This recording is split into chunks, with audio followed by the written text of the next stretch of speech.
I'm happy to welcome you today to join us for a webinar from East Meets West Talk Series, Ethics in the Age of AI. East Meets West Talk Series is a virtual event series launched by the Beijing Center to promote cross-cultural communication and exchange.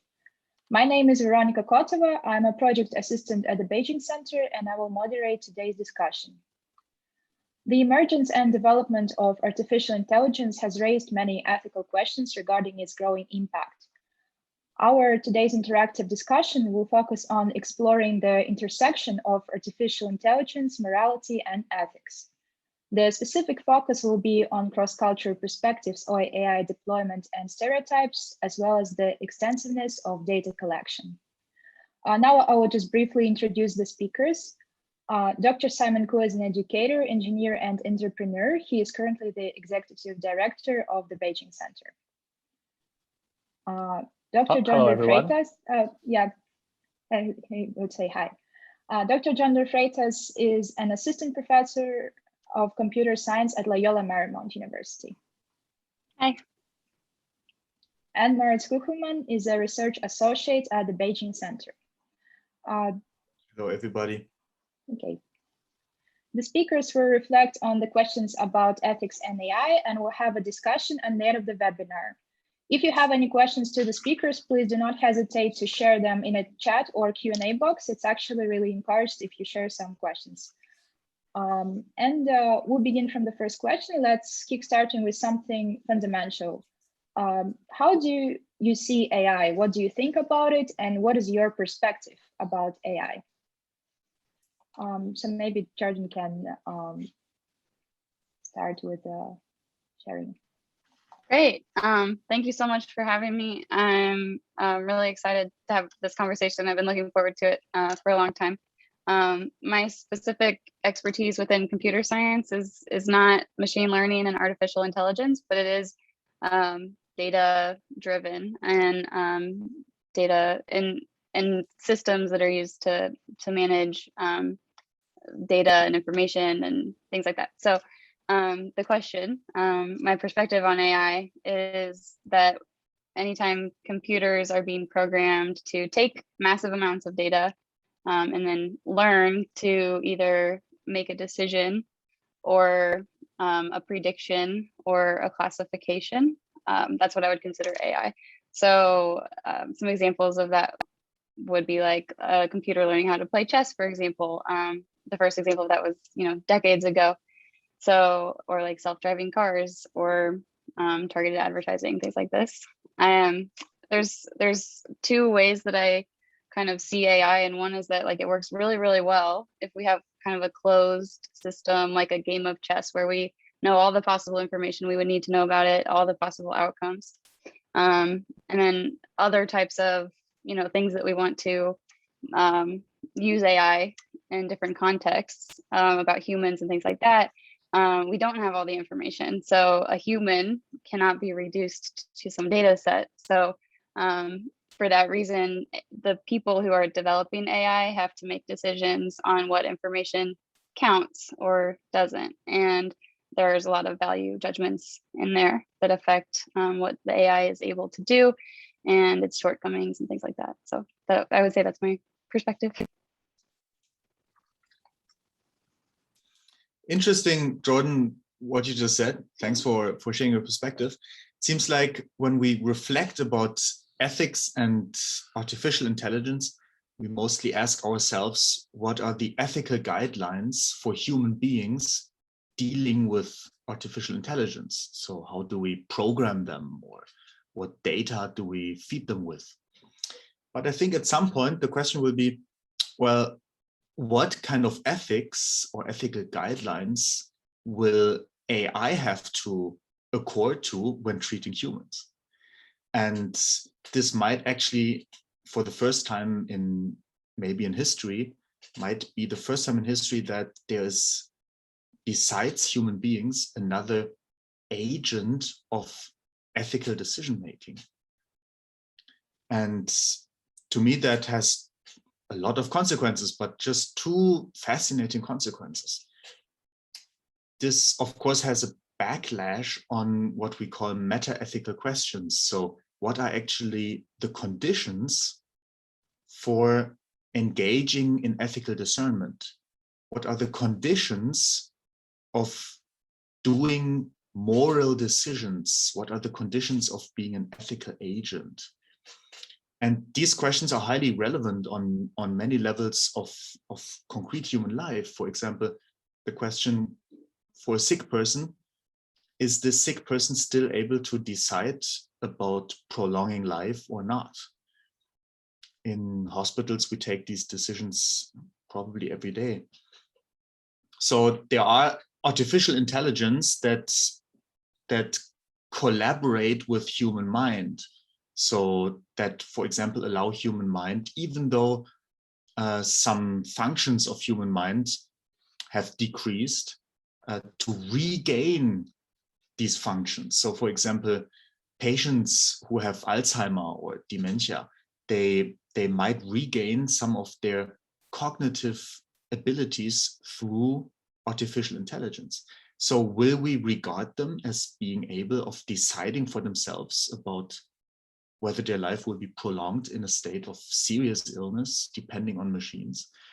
So yeah, if we treat artificial intelligence as ethical agent, and we will have to at some point, then this has a backlash on our question, what are the conditions of ethical decision making?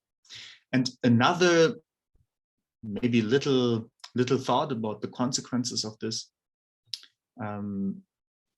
You might know the Sigmund Freud. He talked about the 3 humiliations of humankind, discovering that he's not the center of the universe, and discovering that he is part of evolution and not just dropped to earth the way he is, she is.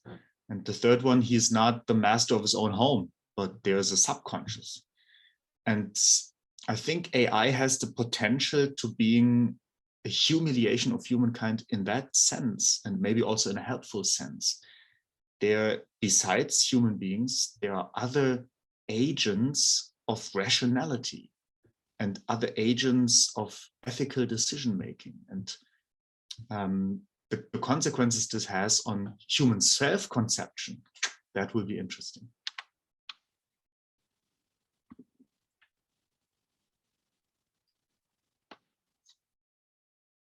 I need to unmute, sorry. Sorry about that. Well, in my opinion, AI, in my view, is a combination of statistics, mathematical modeling, and algorithmic design. Its current form has a lot to do with data and how to identify patterns in data.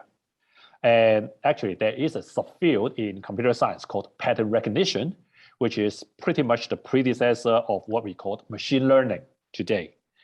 Now, there is something called supervised learning, where computer learns via some established models and theories with training data, where there is some a posteriori understanding of the phenomenon.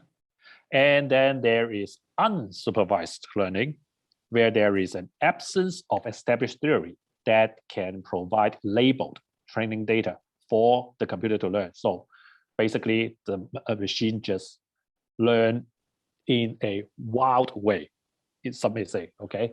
And many people would consider the development of unsupervised learning as a way to developing new theories or pushing the boundary of human knowledge. So that is a little bit of how people would view it. And of course, nowadays, people hear, you may hear a lot of things about deep learning with, say, automated cars or facial recognition application. But probably in this talk, it's not supposed to be an extremely technical talk, so we won't go into the details of it. But I want to quote one of the experts on the unsupervised learning field, and he is Michael Jordan, not the basketball player, but Michael I. Jordan of Berkeley, who has an article in 2019 titled "Artificial Intelligence, the Revolution Hasn't Happened Yet." And more recently, in 2021, he was interviewed again, and he says, "Stop calling everything AI." And I think his viewpoint should carry some weight, given that he is an expert in the field of machine learning. And oftentimes we just see any algorithms or any programs, even people will call it AI. In the past, AI was actually developed in a complementary aspiration to human imitation. And back then, it's often called IA, not AI, but IA, intelligence augmentation.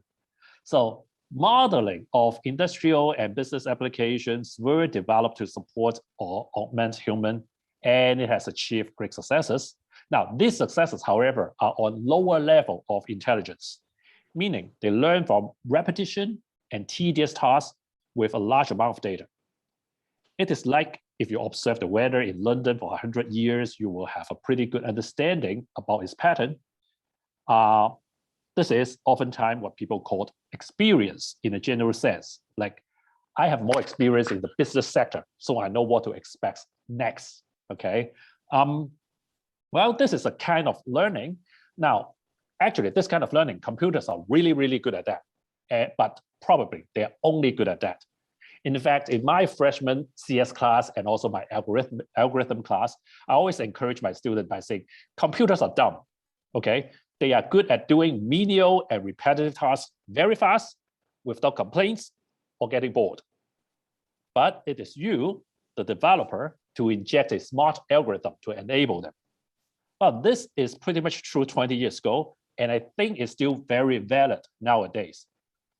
So what AI is not yet capable of, and in my opinion, a far reach, okay, is the higher level reasoning and cognitive behavior. I mean, people can do programming, say, okay, if failure, set plus plus, and if set greater than 100, cry, okay? So in English, that means if you fail many times, you increase your sadness. If your sadness is high enough, you cry, okay? But this is program. This is not intelligence. This is not cognition, okay? Almost everything you see today and being called AI is a result of big data pattern recognition. Your social media feed, e-commerce sales recommendation, and everything similar to that I would collectively call them target marketing. These are roughly considered to be like second generation of AI, okay? The third generation of AI, including technology like speech or facial recognition, is currently reaching its peak in terms of technical advancement, although there is still a lot of business application to be developed. But they are still, in my opinion, an advanced pattern recognition with string matching, maximum likelihood, and other statistical or optimization techniques. With the fourth generation of AI evolving, which we can broadly categorize it as AI with market of distributed agents, like connected cars, Internet of Things, multi-domain mesh of industrial automation, etc. And even broader scale of intelligence is on its way, which would lead to what we're going to discuss next on the ethical front. So stay tuned. Okay, so thank you very much for elaborating on what is actually AI, and it's great to see that there are very different perspectives on that.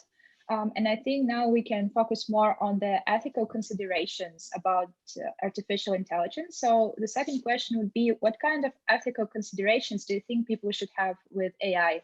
Actually, Moritz already elaborated some things about that. So maybe you could also continue your thoughts, and other speakers could join you after you share. So what I try to just open up as a new question is not just what ethical considerations should human beings have towards AI, but what ethical considerations will AI have when dealing with humans? So will an automatic driven car make an ethical decision between two persons if it's not avoidable to run over one of them? And so, but connecting to your question, what should people consider on a level of ethical guidelines when dealing with AI?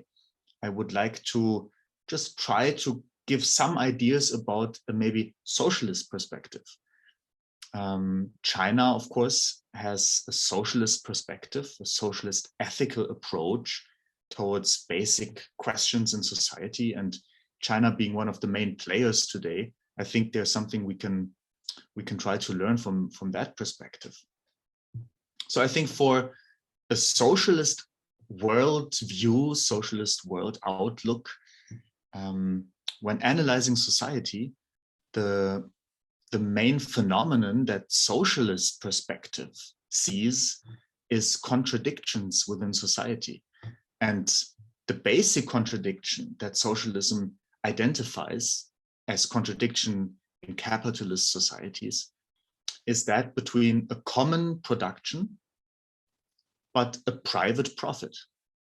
So there are a lot of people who are somehow engaged in production, but profiting from it are in the very end only a few private people.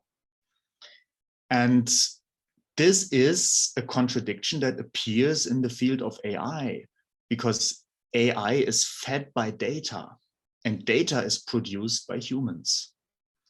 So AI is created by something that a lot of human beings constantly do, producing data, without us actually knowing about it.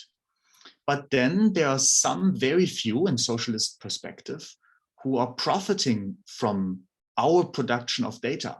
We produce data while we move through the internet, while we do things, while we go shopping, while we enter a building. We always produce these data.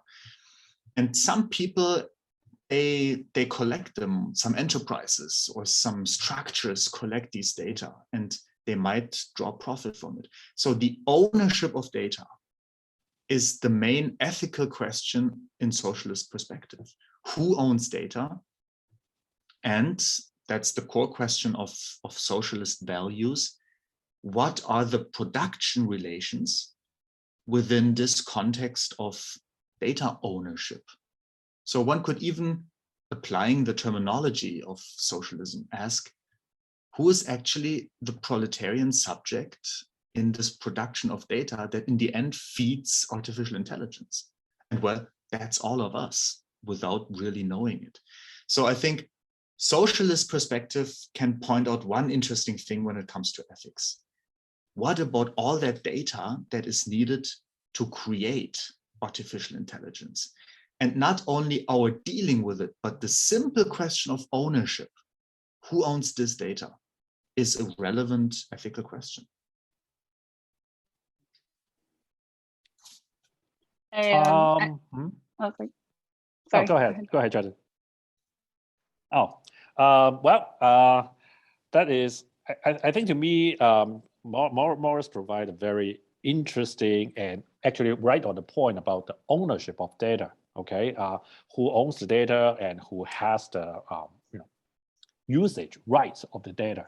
And I also want to point to another area that could also lead to some ethical decision. And I just want to share something from a sci-fi oldie, okay, which I know we're not supposed to have some visual aid, but we are not forbidden to, so I'm gonna do it, okay? The Three Laws of Robotics by Isaac Asimov.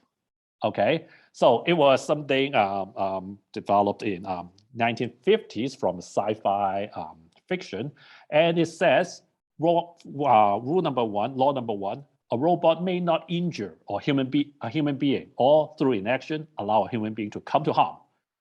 Law number two: a robot must obey orders given it by human beings, except where such order would conflict with the first law.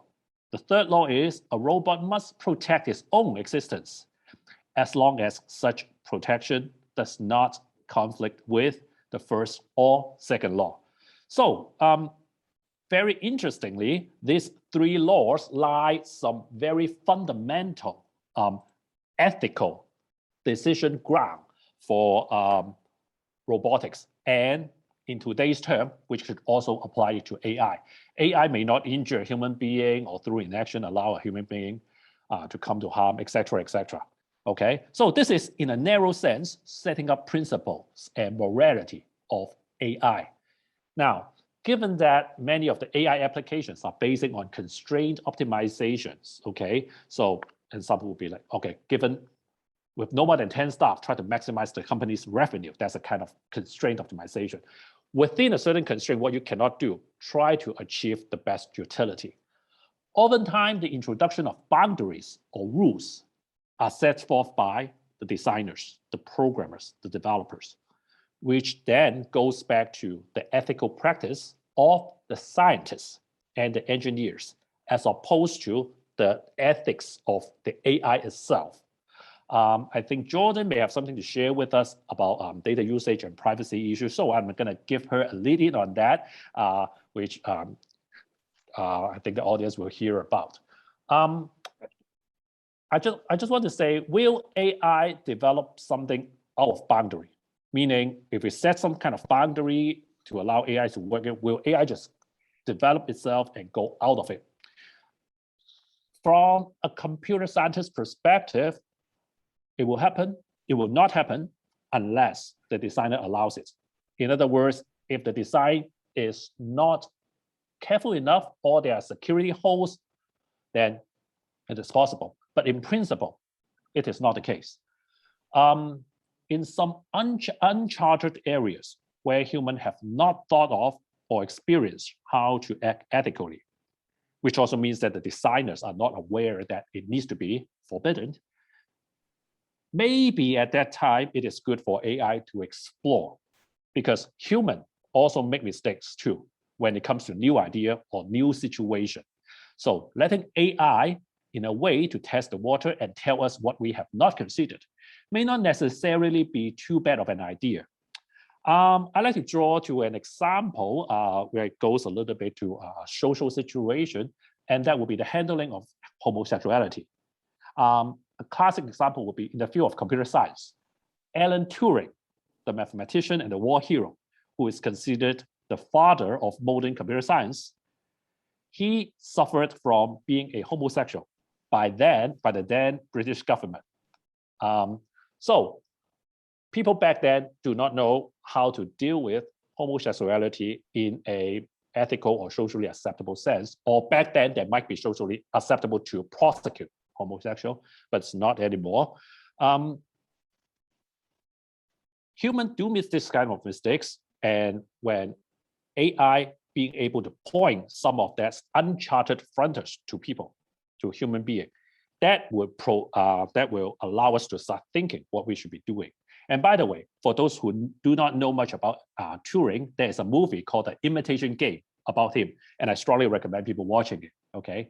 So my point being, humans are not flawless, and there is no reason we expect AI to be, as long as the consequence is somewhat manageable, okay? This, of course, often cannot be said about mistake that human has made too. So another classical ethical dilemma, like you may have, like this, often comes in a class of ethics of philosophy. You only have two options. Would you derail the train so that it will kill 10 men and save 5 children? Or you leave it the other way around, so the 5 children will be killed, but you can save 10 people. That's always a dilemma like this, okay? AI can learn from human via supervised learning. Okay, how many people would choose to do that? How many people would choose to do that? But then, which is more like a popular vote. And it is still something based on human behavior in a posteriori model. AI at this point is still not yet consciously making this high-level decision. Furthermore, even on the same situation or scenario, different culture may have a very different views. Some people may think children are more important. Some people may think 10 lives is more important than 5, and so on. So how AI can or should deal with this kind of cultural differences is something very worth looking into. Yeah, to pick up where you just concluded with that example, I think it's interesting if we have technology that is exported to other cultures. So, for example, in the United States, I've worked alongside groups that were really interested in international development, developing some technologies to deploy in a context that was not culturally familiar. So I think that is going to come up with AI too. So from my perspective, when I think about ethical considerations and AI, I think along a couple of different lines. One is who are all of the participants in both developing the artificial intelligence, the technologies that predict, make decisions, classify people into different categories, so that the technologies that's doing those things, who all is participating in developing it, and then who is impacted by it, and who wins and who loses based on the development decisions that get made, how the different values and things like that are implemented. And then along with that, I was also interested in elaborating on Moritz's point about the data that is teaching these artificial intelligence to recognize patterns in data being produced by humans. It's not just which data to collect, it's how that data is shaped also. So for example, there could be all different ways of myself understanding my identity, but if the data is collected in a way that I have to choose this category or this category, that would be kind of a similar experience as being stereotyped. And the data is getting collected about you and then used to make decisions that will impact you. So the ethics around that, I think, are important to consider. I think a lot of times conversations about AI from like within the computer science space, those conversations are like, well, we can't always anticipate the consequences of our technologies. So to that, I would say we can try though. And one way to consider what the consequences will be is to really consider who all might be impacted, who are all the stakeholders, what are their values, were they like consulted in how the data about them was collected, and so on. And I think using that as a framework to anticipate what the consequences and potential impacts might be is one approach to dealing with unanticipated consequences, which comes up, I think, in a lot of conversations about ethics and AI. And then some other, strategies around that are, if there's going to be unintended consequences, maybe we can roll it out slowly, which is very counter to the culture of tech. Like even tech has its own culture, and it's very fast and it's very big and it's rolling. But from an ethical perspective, these issues come up, and if they're going to cause harm, then ethically we should be thinking about how to quickly identify those and then also reverse them if we can in an engineering way. Yeah, and then I along with the last thing I'll add, I have some expertise in privacy and data management, and I think it's important to think about like how much data gets collected in and of itself is obnoxious, but then also what is being done with that data in terms of do the people understand how it's being used? So if they don't, then we don't have informed consent. So they might have consented by checking the box to say like, sure, use my data.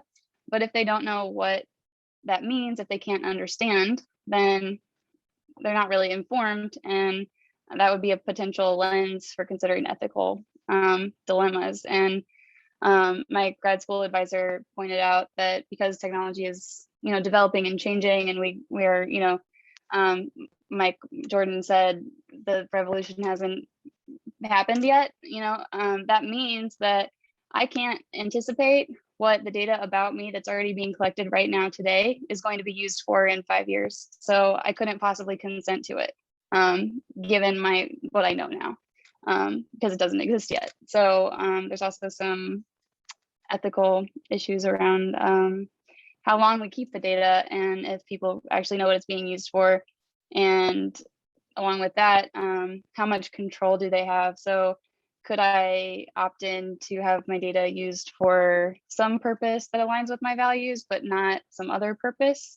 Is the technology even built to enable me as a person who there is data about, to have that control. Like, do I own or have some agency in how that plays out? Yeah, thanks. Okay, thank you for sharing great perspectives and examples on the ethics. Today we gathered speakers from California to Beijing, and actually this is the purpose of East Meets West Talks, to foster cross-cultural communication and also to see different perspectives from different people. So the last question will be connected to that. And the question is, in a globalized setting, how could AI contribute or destroy cross-cultural communication? Maybe Simon, you could start with that. Yeah. This is interesting. This is a very interesting thought, and I really want to just continue on what Jordan has mentioned about any ideas or any prototypes or any products. We could roll out slowly. There is a time for feedback. There's enough uses cases for us to reflect on.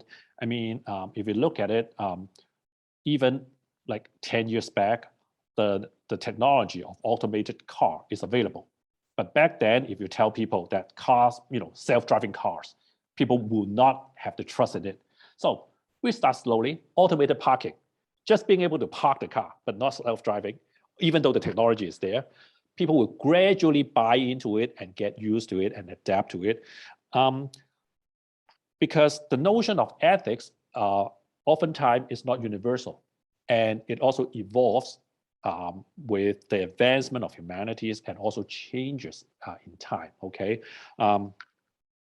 Maybe not a politically correct example, but a couple hundred years ago, witch hunting is supposed to be ethical.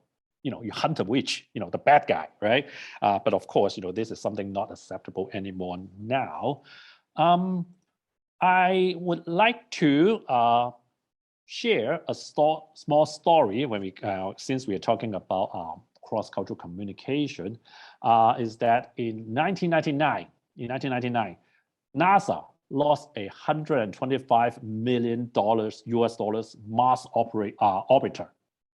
After the orbiter has been spending 286 days in space, and they miss the orbit by 25 kilometers. Why? Not because of engineering failure, not because of mechanical failure, but because the different engineering team from Lockheed Martin and JPL, one used the British system and one used the metric system. One used inches, one used centimeter, and that causes the issue. So these things, to many people, I mean, I keep on using inches or I keep on using centimeters. That's just my life. That's just my culture. That's just my habit. Okay, but small things like that, in some unfortunate situation can cause some huge issues. So how do we deal with that, or how do we handle that? That's actually a challenge. Of course, what I just showed is not strictly an AI matter, but the idea to a certain extent. Okay, people speaking different languages, people using different practices, they may not be aware of what other culture may find important or irritating. And the phrase lost in translation is actually more often a norm than exception, okay? So since we are talking about AI, because many model or AI, by which a lot of them is model-based, whether it is algorithmic or data-driven, I would like to highlight one cultural difference, quote unquote, that I see very often in my line of work, and that is the notion of common law practice versus continental law practice. I want to make a disclaimer. I'm not a legal expert, and what I'm just going to say is certainly not a conclusive illustration of the two sort of law system, okay? The idea I want to highlight is something, whether it is allowed unless prohibited versus something is prohibited unless it is allowed. This has a huge impact on design, okay? Whether AI is allowed to do something is something that AI can decide, or no, if you're not told that you can do this, you cannot do this, versus you can just try to do anything unless I told you not to stop it. That kind of mentality appears in different regions of the world. Okay, different regions of the world may have slightly different thoughts about which way is the way to go, and oftentimes it's not explicit. There's no SOP of what to be doing, and sometimes when it comes to mindset mentality, it just comes out subconsciously. Oftentimes this will be where trouble comes up. So these kind of differences will make some fundamental changes in terms of the design, but and if not more importantly, the evaluation of each action people take. Would an AI system allow to explore some of the uncharted area? How would the safeguarding of the rules be? And more importantly, what kind of regulations are in place? And also to echo back to my first comment, how would the cognitive component, because you cannot have any ethical decision without human cognition component in it, how would the cognitive component be embedded into the decision? So these are all the questions that we need to look into. And I understand that we probably raising more questions than answers, but provoking some thoughts, I think is a way to push human knowledge boundary a little bit. So I will probably stop at that.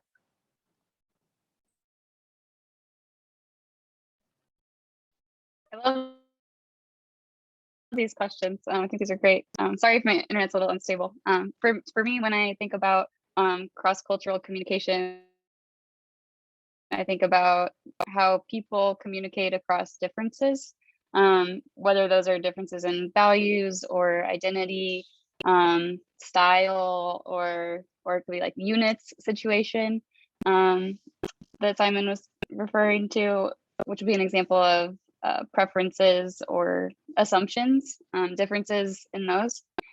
So when I think about how AI could contribute or destroy or relate or intersect with those types of considerations, I was thinking about what technologies we already have that intersect with communicating across difference. And I was thinking about translate apps, and that's an example of communicating across a difference in language. But I think AI could be developed to maybe as a thought experiment. I'm not saying this would be done well if it were to be taken on, but if we have a lot of data about conversations and that it would be well representative of lots of different values and differences and things like that, then what would it look like to have an AI that could do translation, not just across language, but across values and preferences and assumptions, or maybe identifying those. I think it's a hard problem, but I think it's interesting. The other thing I think that AI sometimes already does is facilitate connections, like on dating apps. And I think that a lot of people are unsatisfied with dating apps because the underlying value or intention is not to help each other find the best person, the best match. It's actually to keep the people using the app because that's more profitable. But it's not that we don't have the technology to connect people with similar interests that exists already. So what would it look like if we had an AI that could facilitate, for example, matching people? So I was introduced to the Beijing Center through a colleague, a mutual connection. But what if we had an AI that could create these kind of connections, without needing that personal introduction? That would be a way of scaling more connections and more people connecting. I think that would be interesting. The other thing that I think is, this is maybe the hopeful side of me, is there's a lot of really wonderful lessons that come out of cross-cultural communication, I think, in terms of how to achieve understanding across differences. And so I think another way of looking at this is, what can AI learn from cross-cultural communication in a way that avoids stereotypes and recognizes the values that are built into these conversations. Talking about cross-cultural communication regarding ethics and AI.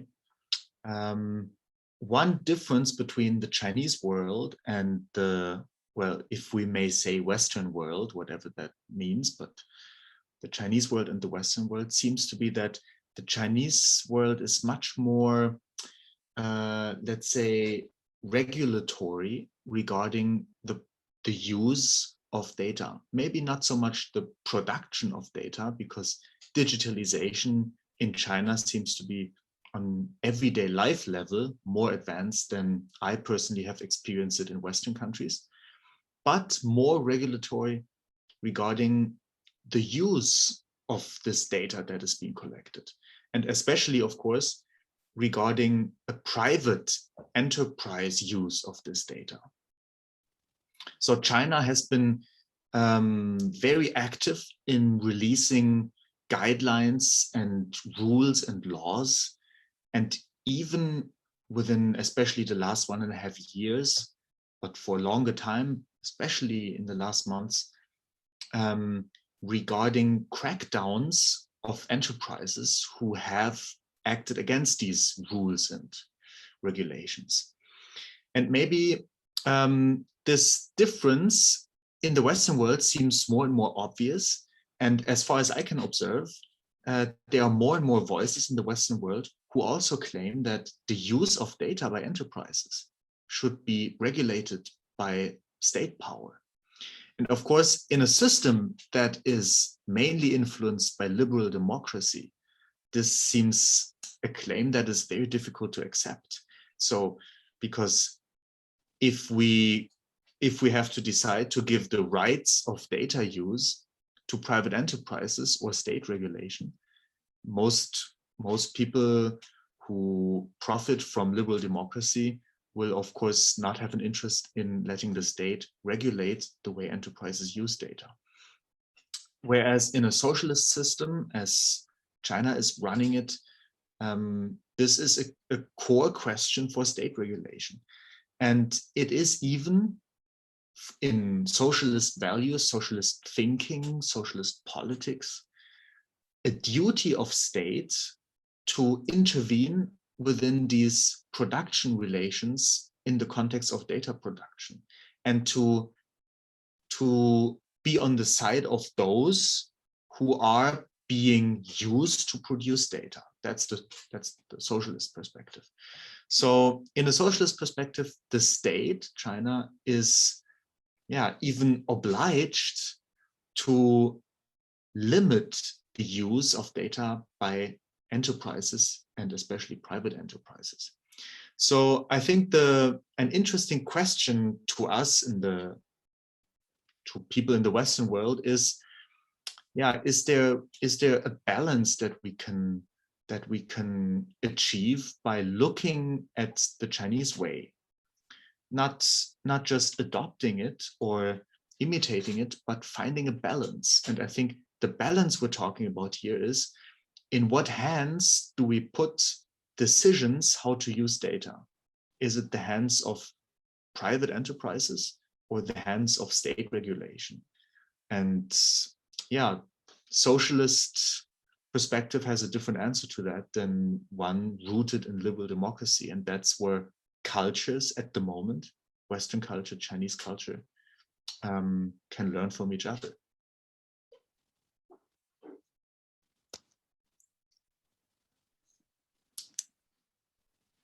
Okay, thank you very much for sharing about your perspectives on cross-cultural communication. And actually, I'm very happy that AI allows us to have now this cross-cultural communication in a way. So now that we went through all the questions for today's webinar, I would like to ask the speakers if you have any questions or comments to the points that other speakers raised, or maybe if you want to add something to or elaborate on some other points that you had, please go ahead, and now is your chance. Everyone is being quite polite. So I might start. Somehow a basic question about what we're talking about here at the moment. What's our aim? So when bringing ethics and AI together, what is actually, how to say, the basic dynamic driving us into that conversation? And I think we could try to make that basic dynamic conscious, and that will help us to be more clear in discussion, not just us, but I think maybe intellectual discourse society. So is the question, is the dynamic that is driving us to bring AI and ethics together a kind of hidden fear that AI might get out of control? Or is it something like a trust in systems that are data-driven and that we call artificial intelligence, so that they may help us to make ethically more reliable decisions? So is the basic dynamic in bridging AI ethics, bringing those two in conversation, is it fear about AI, or is it a hoped result, a hoped profit for ethics? So yeah, fear or hoping for better communication. What is your take on that?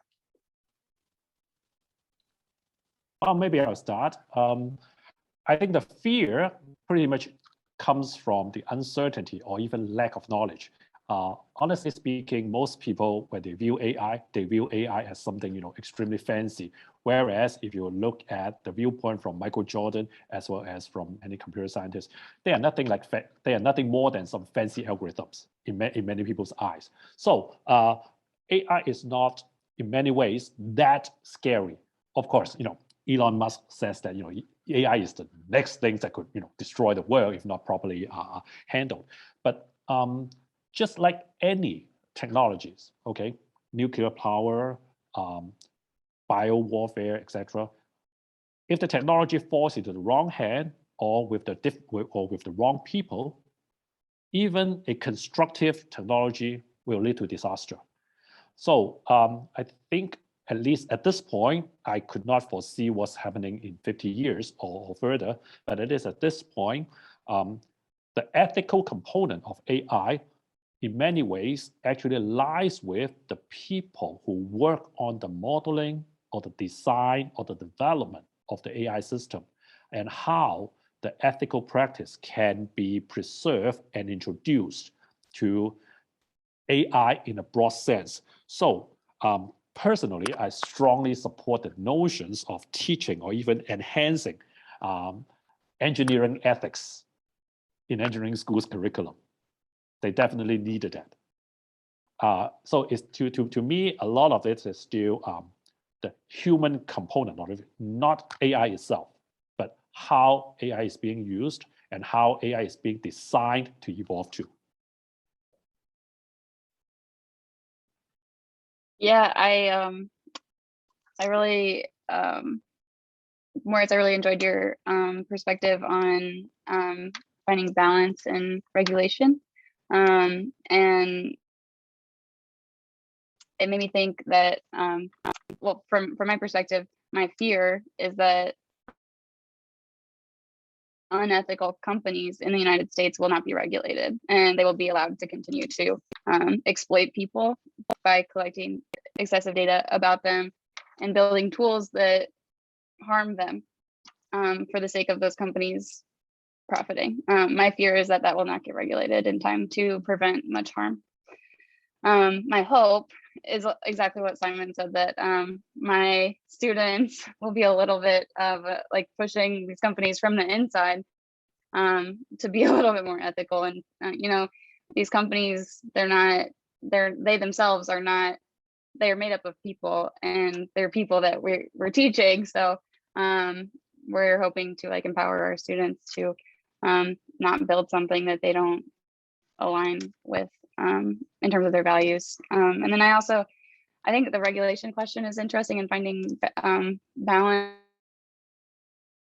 between these two different perspectives. But then I also think when we're having these conversations about ethics and computer science, there's two options. Like we could balance ethics and innovation slash corporate,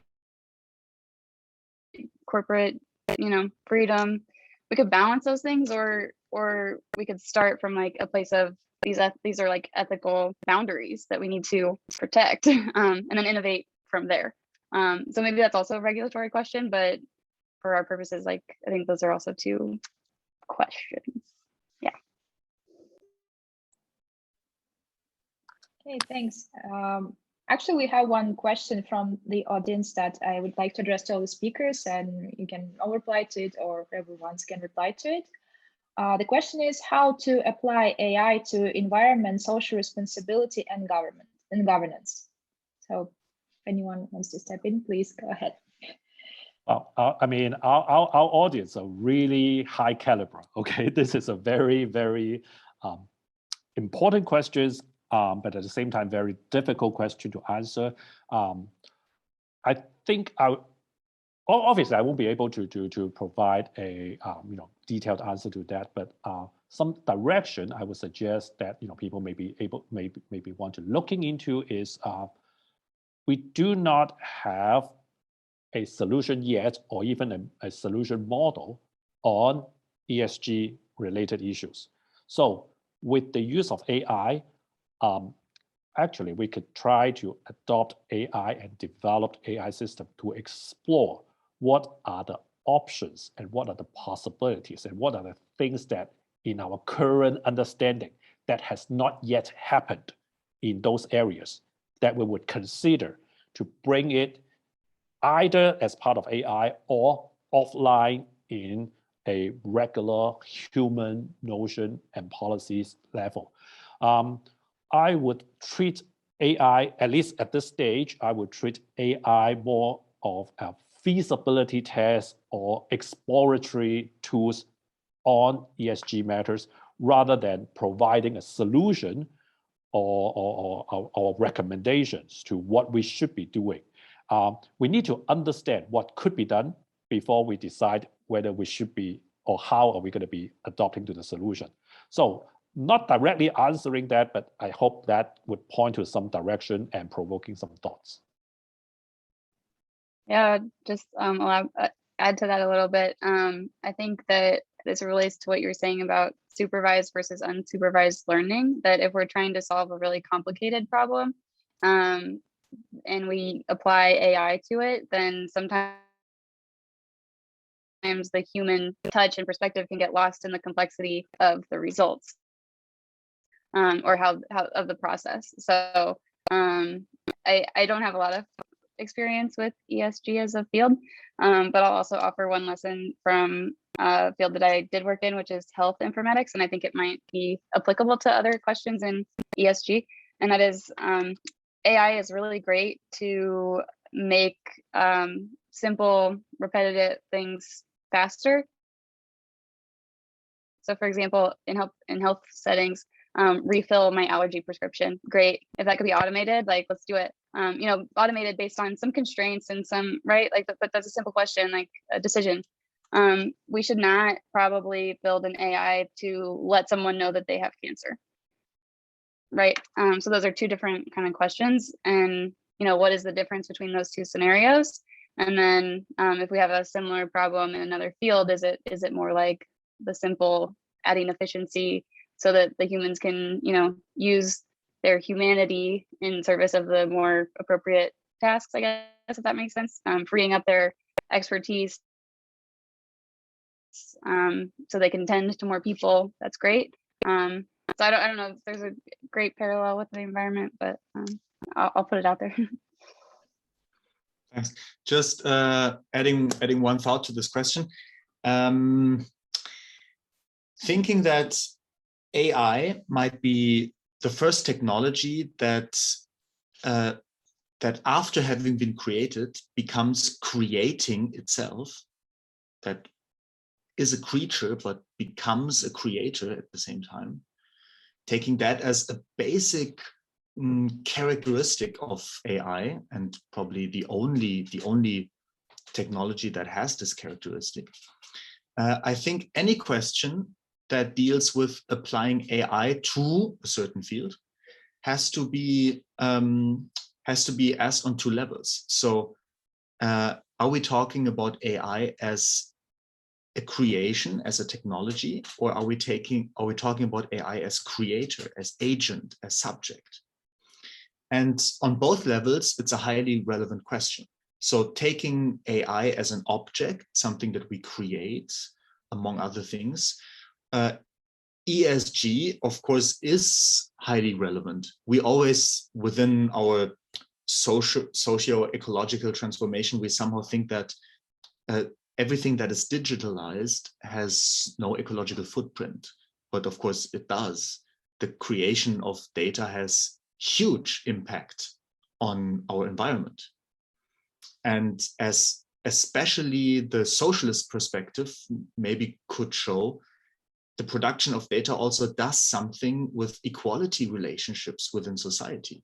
There are some people who are producing data without knowing it, and there are some people profiting from this production.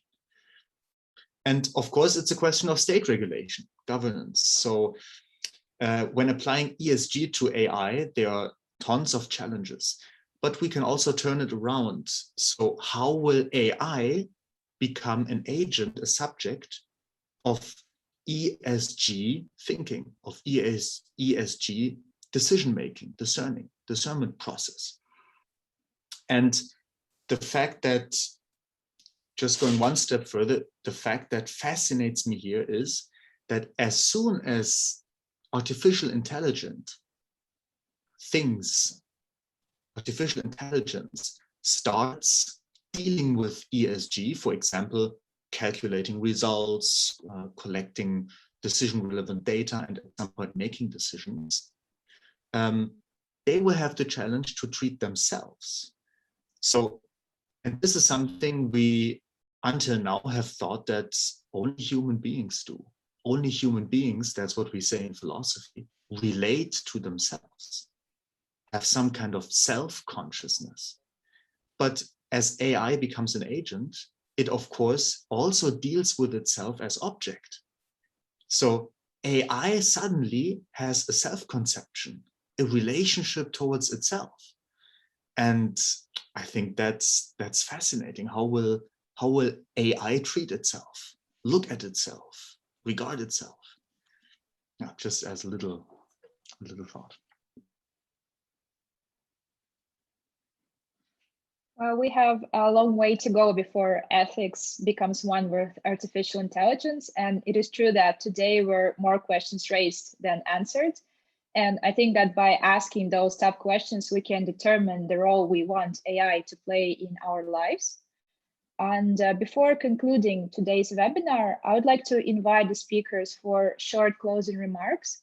And actually, I really appreciate what Jordan shared, because she shared about what is her fear about the development of ethics in AI and what is her hope. So this is just a suggestion to other speakers. Maybe you could also kind of shortly formulate something on that.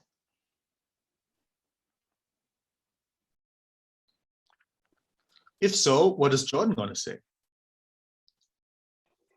I'm mostly what's coming up for me is just that I really appreciate this conversation, and I hope that we can continue it. I think these are questions worth like sitting with and digesting and coming back to, and yeah, just really appreciate being here. And this conversation has given me a lot to think about and take with me, and I appreciate that. Well, for me, not until we have a model for human cognitive thoughts, I would not consider AI any more intelligent than a brilliant algorithm. The cognitive part, actually, we did not touch about it too much today, but I think there's a lot more to explore about the cognitive thoughts and high-level reasoning of AI, because that has a lot to do and a lot of linkage to the notion of ethics and how we do things.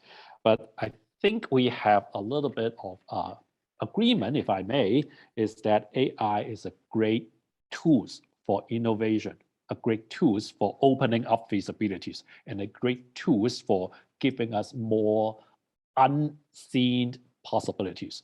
So that is positive. What I learned today, one little story, the story about the NASA thing. I think it's just an interesting story that tells something about life. If we forget about some little details, they will have huge consequences at some point. I learned that.